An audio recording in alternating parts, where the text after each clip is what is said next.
आदाब, नमस्कार। मेरा नाम कुंवर मुदब्बिर उर्फ टीपू, उन्नत किसान वर्मी कंपोस्ट के नाम से मेरा व्यवसाय है। व्यवसाय हमारा ग्राम मेदपुर, थाना भावनपुर के सामने की तरफ, ज़िला मेरठ, हम इस काम को करते हैं। किसान भाइयों, आपसे अनुरोध करता हूं, आप जैविक खेती की तरफ अपना ध्यान बढ़ाएं। जैविक खेती के लिए हम लोगों ने एक धारणा बना रखी है। ये एक पुरानी प्रणाली, बहुत पुरानी प्रणाली हो चुकी है कि इससे अब हमारी वृद्धि कम होगी, हमारी कृषि की वृद्धि कम होगी। लेकिन ये सोच हमारी बिल्कुल गलत है। रासायनिक खाद बार बार हमारी धरती में जा रहे हैं। उसके दुष्परिणाम ये अब हमारे सामने आ रहे हैं।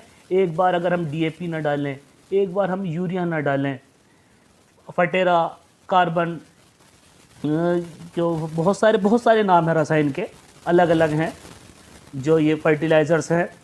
इनसे एक ज़मीन नीचे की तरफ से, अंदर से ज़मीन एक बंजर सी होती आ रही है। बाहर से तो फसल अच्छी लहलहाती हुई आती है, लेकिन कुछ समय बाद क्या होता है कि अगर हमने किसी वजह से खाद कम लगाया, डीएपी वगैरह हमने कम लगाई, तो पैदावार हमारी वहीं की वहीं रुक जाएगी।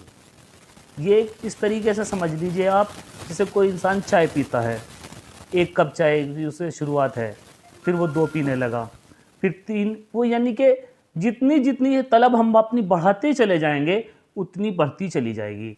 यानी कि इस तलब को हमें कम करना है। हमें खेतों की ये तलब, ये अंदर की भूख जो एक फर्टिलाइज़र्स के लिए हमारे खेतों की धरती माँ की बन चुकी है, इसे हमें ख़त्म करना है। जैविक खाद, वर्मी कंपोस्ट, ये समझ लीजिए बहुत ही लाभदायक होगा। उसका सबसे मेन कारण ये है, ये नमी सर्वाधिक समय तक बना कर रखता है। दूसरी बात, गोबर की खाद, आप सब भली भांति जानते हैं, गोबर की खाद से जिस खेत में भी लगेगी, यानी कि एक खेत का ही आप एक हिस्सा ले लीजिए, एक क्यारी में ही आप गोबर की खाद डालिए, पुरानी गोबर की खाद 1-1.5 साल पुरानी, और एक में आप फर्टिलाइज़र्स वगैरह डालते रहिए। उस क्यारी में अलग ही दिखती है। जो खेती करने वाले लोग हैं इस बात को बखूबी जानते हैं। जैविक खाद जो होता है भाइयों, गोबर की खाद से 3 गुना अधिक गुणवत्ता रखता है। जो बागात वाले किसान हैं, आम, अमरूद, लीची, वो लगा कर देखें कितना ज़्यादा बेनिफिट इसका है। सब्ज़ी में बहुत अच्छे आप इसके रिजल्ट्स पाएंगे। एक बार शुरुआत करके आप देखें। खाद लेते समय आपको इस चीज़ की सावधानी अवश्य बरतनी है कि वर्मी कंपोस्ट है या सिटी कंपोस्ट है, और हमारे खाद की गुणवत्ता है, हमारा वर्मी कंपोस्ट है 100%, 100% शुद्ध जैविक खाद है। ऐसे देखिए आप, ये बेड है, पूरा ढका हुआ बेड है, इसकी पुराली हटाई जा रही है।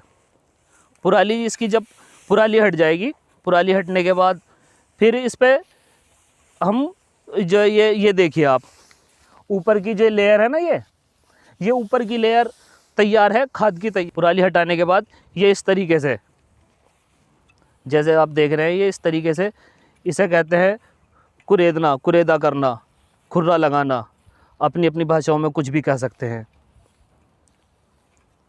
और जैसे ये आप देख रहे हैं, अब ये थोड़ी देर बाद ये अब कैंचवा बाहर निकलना शुरू हो रहा है, और जब ये कुछ ऐसे हम कर देंगे, कैंचवा बाहर आएगा, उसे हम फिर थोड़ी देर के लिए छोड़ देंगे। इसलिए छोड़ेंगे कि कैंचवा अपना वापस जो इसका भोजन है नीचे की तरफ पहुंच जाए अपने भोजन में। ये इस तरीके से ये पहली लेयर उतर रही है, और इस तरीके से हम ये लेयर उतार लेंगे। इसे बोलते हैं उतार। ये उतार है, यानी कि ये हमारी पहली लेयर इसकी उतर चुकी है। ये उतरने के बाद इस तरीके से फैलाई जाती है। इसके फैलाने का, ये लंबी करके फैलाने का कारण ये है कि इसे 8-10 दिन की धूप लगनी चाहिए, हवा लगनी चाहिए। जब इसकी ये खुश्क हो जाएगी, सूख जाएगी, उसके बाद वो वाली जहाँ पे वो देखिए, वो वाली जो है ये खुश्की के लिए, सुखाने के लिए है। जब 10 दिन बाद 8 दिन बाद ये सूख जाएगी, फिर इसकी छनाई होगी। छनने के बाद इसका रूप हो जाएगा जैसे चाय की पत्ती। चाय की पत्ती की तरह ये जब ये बन जाएगा, उसके बाद इसकी पैकिंग होगी और ये मार्केट में पहुंचेगा। अब हमारी खाद बची है, गोबर बचा है, उसे ये बहुत जल्दी तैयार करेगा। अब हम इसे दोबारा ढक देंगे। ढकने के बाद इस पर पानी चलेगा। पानी चलेगा, केंचुआ दोबारा से पानी पीकर दोबारा से ग्रोथ में आएगा और बहुत तेज़ी के साथ अभी 8-10 दिन के अंदर जो बाकी है, ये सारी खाद तैयार हो जाएगी। जैसा ये आप देख सकते हैं। अब जैसे हमने कुरेदा लगाया था, कुरेदा लगाने के बाद ये केंचुए इस तरीके से ऊपर आ गए और ये इस तरीके से केंचुए ऊपर रहेंगे। थोड़ी देर बाद ये केंचुए अंदर की तरफ दोबारा वहीं के वहीं अपनी जगह पहुंचे रहेंगे। इस तरीके से केंचुए रहते हैं। जैसा कि भी आपको मैंने दिखाया था, वो पत्ती हटने के बाद यानी कि पुराली हटने के बाद जब कुरेदा लगता है, केंचुए इस तरीके से निकलते हैं बेड के अंदर से। बेड पे ऐसे केंचुए रहते हैं। उसके बाद जब हम 10 मिनट के लिए या 12 मिनट के लिए बेड को ऐसे ही छोड़ देते हैं, वो केंचुए दोबारा ऐसे ही पहुंच जाते हैं। जैसा आप देख रहे हैं, ये जो पहली लेयर का कुछ बेड होगा हमारा, वह यानी कि पहला स्टेप है ये माल का। ये पहला आप देख सकते हैं। भैया पूरा दिखाइए। ये देखिए, ये लंबा फैलाने का इसका मैंने पहले भी बताया था आपको, कारण ये है जैसे लंबा फैलाया, अगर इसका ढेर लगा देंगे तो देर से सूखेगा, ये सूखने में टाइम लगेगा। और अब ये बहुत जल्दी सूख जाएगा। सूखने के बाद फिर छनाई होगी और ये पैकिंग हो जाएगी और हमारा खाद तैयार है। बहुत से लोग ऐसे होंगे जो इस काम को करना चाहते होंगे, लेकिन ये दिमाग में एक ऐसी विडंबना होगी कि हम इस काम को कैसे कर सकते हैं, ये काम कैसे होगा। अगर आप ये काम करना चाहते हैं, ये काम तो सीखना चाहते हैं, तो आप हमसे संपर्क करें।